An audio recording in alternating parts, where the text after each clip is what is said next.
Hi friends, ఈరోజు మనం భారతదేశ ఆధ్యాత్మిక చరిత్రలో ఎంతో గొప్ప స్థానం సంపాదించిన జగద్గురు ఆదిశంకరాచార్యుల గారి గురించి తెలుసుకోబోతున్నాం. ఆయన జీవితం, ఆయన చెప్పిన అద్వైత తత్వం, ఆయన చేసిన అద్భుత ప్రయాణాలు, ఇంకా ఎన్నో ఆసక్తికరమైన విషయాలను ఈ వీడియోలో చూడబోతున్నారు. కాబట్టి వీడియో స్టార్ట్ చేసే ముందు మా ఛానల్ను మొదటిసారి చూస్తున్న వాళ్ళు తప్పకుండా లైక్ చేయండి, షేర్ చేయండి, ఇంకా సబ్స్క్రైబ్ చేసుకోండి. అలాగే పక్కనే ఉన్న బెల్ ఐకాన్ను కూడా ప్రెస్ చేయండి. తద్వారా మా కొత్త వీడియోలు మీకు వెంటనే అందుతాయి. ఓకే ఫ్రెండ్స్, ఇక ఆలస్యం చేయకుండా మన వీడియోలోకి వెళ్ళిపోదాం. Let's go. ఆదిశంకరాచార్యులు భారతదేశ ఆధ్యాత్మిక చరిత్రలో అత్యంత ప్రభావశీలులైన మహానుభావుల్లో ఒకరు. హిందూ ధర్మాన్ని పునరుద్ధరించిన యోగి, తత్వవేత్త, వేదాంతాచార్యుడు, సంస్కృత పండితుడు, ఆధ్యాత్మిక సంస్కర్తగా ఆయన పేరు చరిత్రలో చిరస్థాయిగా నిలిచిపోయింది. భారతదేశంలోని అనేక ప్రాంతాల్లో ఆధ్యాత్మిక చైతన్యాన్ని నింపిన ఈ మహనీయుడు కేవలం 32 సంవత్సరాల జీవితకాలంలోని అనేక అద్భుత కార్యాలను సాధించారు. కేరళ రాష్ట్రంలోని కాలడి గ్రామంలో జన్మించిన శంకరాచార్యులు చిన్న వయస్సులోని అసాధారణమైన మేధస్సు, వేదాలపై పట్టు, ఆధ్యాత్మిక చింతనతో అందరినీ ఆశ్చర్యపరిచారు. ఆయన తల్లిదండ్రులు శివగురు మరియు ఆర్యాంబ. చిన్నతనంలోని వేదాలు, ఉపనిషత్తులు, పురాణాలు, శాస్త్రాలు నేర్చుకుని అసామాన్య పాండిత్యాన్ని సంపాదించారు. శంకరాచార్యుల బాల్యంలో జరిగిన అనేక సంఘటనలు ఇప్పటికీ ప్రజలను ఆశ్చర్యపరుస్తుంటాయి. ముఖ్యంగా మొసలి కథ ఎంతో ప్రసిద్ధి చెందింది. ఒకసారి నదిలో స్నానం చేస్తుండగా మొసలి ఆయన కాలిని పట్టుకుంది. అప్పుడాయన తన తల్లిని సన్యాసం స్వీకరించేందుకు అనుమతి అడిగారు. తల్లి ఒప్పుకున్న వెంటనే మొసలి ఆయనను వదిలేసిందని పురాణాలు చెబుతాయి. ఆ సంఘటన తర్వాత ఆయన సన్యాసం స్వీకరించి గురువును వెతుకుతూ బయలుదేరారు.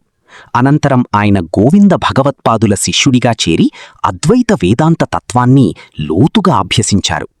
అద్వైతమంటే జీవాత్మ మరియు పరమాత్మ ఒక్కటే అనే భావన. మనిషి అజ్ఞానం వల్లనే తాను భిన్నుడిగా భావిస్తాడని, నిజమైన జ్ఞానం ద్వారా బ్రహ్మంతో ఏకత్వాన్ని తెలుసుకోవచ్చని ఆయన బోధించారు.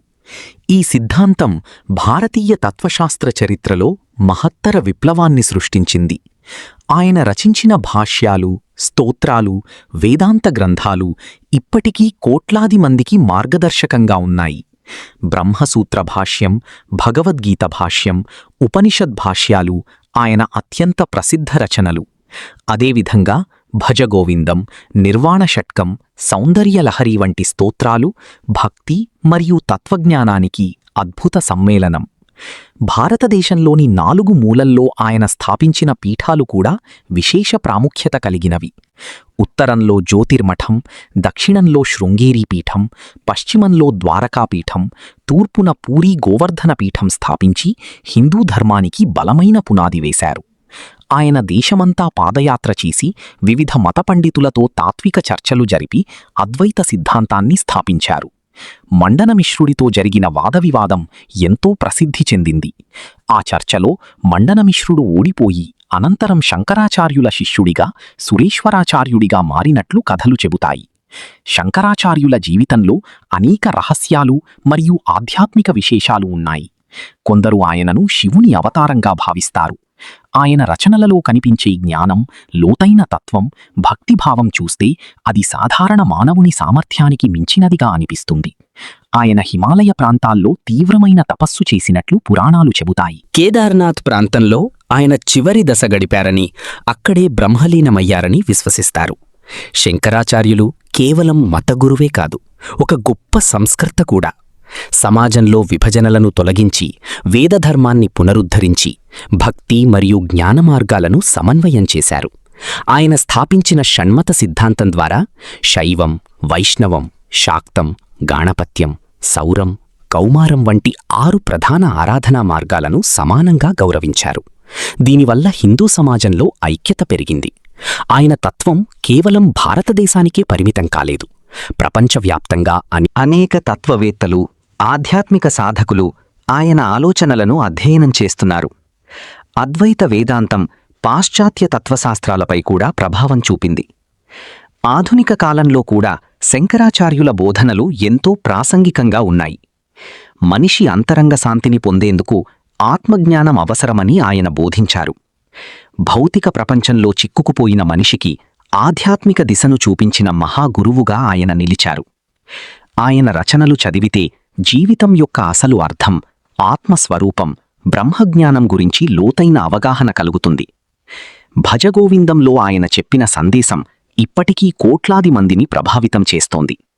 సంపద, యవ్వనం, అధికారమన్నీ నశ్వరమని, భగవంతుని స్మరణ మాత్రమే నిజమైన ఆనందాన్ని ఇస్తుందని ఆయన ఉపదేశించారు. శంకరాచార్యుల జీవిత కథలోని ప్రతి సంఘటనలో ఒక గొప్ప ఆధ్యాత్మిక సందేశం దాగి ఉంది. ఆయన పాదయాత్రలు భారతదేశ సాంస్కృతిక ఐక్యతకు ప్రతీకగా నిలిచాయి. అప్పటి కాలంలో వాహనాలు లేకుండా వేల కిలోమీటర్లు ప్రయాణించి జ్ఞానాన్ని వ్యాప్తి చేయడం ఒక అద్భుతమే. ఆయన బోధనలు యుగయుగాల పాటు భారతీయ సంస్కృతిని ప్రభావితం చేస్తూనే ఉంటాయి. నేటికి అనేక ఆశ్రమాలు, పీఠాలు, గురుకులాలు ఆయన తత్వాన్ని ప్రచారం చేస్తున్నాయి. శంకరాచార్యుల పేరు వినగానే జ్ఞానం, తపస్సు, ఆధ్యాత్మిక శక్తి, భారతీయ తత్వశాస్త్ర మహిమ మన కళ్లముందు ప్రత్యక్షమవుతాయి. ఆయన జీవిత చరిత్ర ఒక ఆధ్యాత్మిక సాహసగాథలా ఉంటుంది. చిన్న వయస్సులోనే ప్రపంచాన్ని ప్రభావితం చేసిన మహామేధావిగా ఆయనను ప్రపంచం గుర్తించింది. భారతదేశ ఆధ్యాత్మిక వారసత్వాన్ని కాపాడిన మహాగురువుగా ఆయన చిరస్మరణీయుడు. ఆయన చెప్పిన అద్వైత సిద్ధాంతం మనిషిని భయం, దుఃఖం, అజ్ఞానం నుండి విముక్తి వైపు నడిపిస్తుంది. అహం బ్రహ్మాస్మి, తత్వమసి వంటి మహావాక్యాలను ప్రజలకు సులభంగా అర్థమయ్యేలా వివరించారు. శంకరాచార్యుల ఆధ్యాత్మిక ప్రభావం నేటికీ అనేక మందిని ధ్యానం, జ్ఞానం, భక్తి మార్గాల్లో ముందుకు నడిపిస్తోంది. ఆయన రచనలు మరియు బోధనలు చదివే ప్రతి ఒక్కరికీ జీవితంపై కొత్త దృక్పథం కలుగుతుంది. అందుకే ఆయనను భారతదేశ ఆధ్యాత్మిక జగద్గురువు అని పిలుస్తారు. ఆదిశంకరాచార్యుల ప్రభావం భారతదేశ ఆధ్యాత్మిక చరిత్రలో ఎన్నటికీ చెరిగిపోని వెలుగులా నిలిచిపోయింది. ఆయన బోధించిన అద్వైత వేదాంతం కేవలం తత్వశాస్త్ర సిద్ధాంతం మాత్రమే కాదు, మనిషి జీవితానికి మార్గదర్శకం కూడా. ప్రపంచంలో కనిపించే ప్రతి జీవిలో అదే దైవ చైతన్యముంది అని ఆయన సందేశం మానవత్వానికి గొప్ప పాఠం.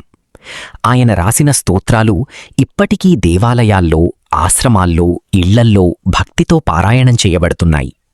శంకరాచార్యులు చూపించిన జ్ఞానమార్గం భయం, అహంకారం, అజ్ఞానం తొలగించి ఆత్మసాక్షాత్కారానికి దారితీస్తుంది. అందుకే ఆయనను కేవలం ఒక గురువుగా కాకుండా యుగయుగాల భారతీయ సంస్కృతికి ఆధ్యాత్మిక దీపస్తంభంగా భావిస్తారు.